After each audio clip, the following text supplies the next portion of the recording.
LAUSD threat. Yeah, Congressman Adam Schiff joins us now, live from Washington. He's from Burbank and is the ranking member of the House Intelligence Committee. And Congressman, you were the first person to share the news midday that federal investigators believed this was not a credible threat. Any more to add to the investigation tonight into who did this and why? Well, I think that's still the assessment. It's not final by any means, and the local authorities are really the lead investigators.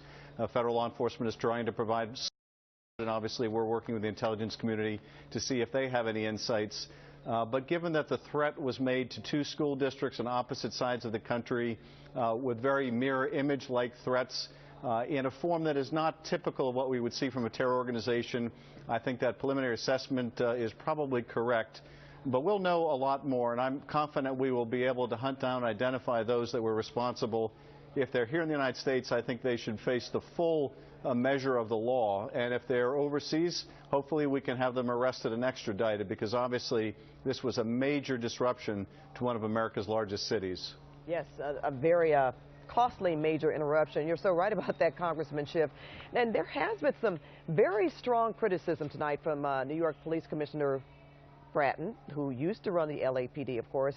He said that LA overreacted.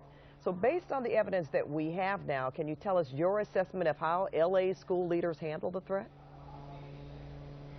Well, see, the evidence we have now obviously is different than what LA had in the morning or last night. So I think we have to be very circumspect before we criticize the decision in Los Angeles.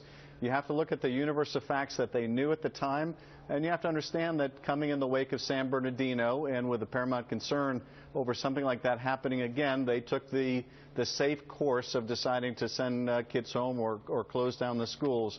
So I wouldn't rush to criticize Los Angeles. New York, I think, had the benefit of additional information that LA may not have had when it had to make its decision.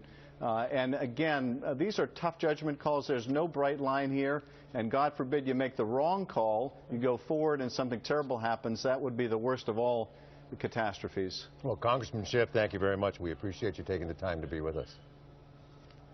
Pleasure to be with you. Thank you, Congressman. Well, now.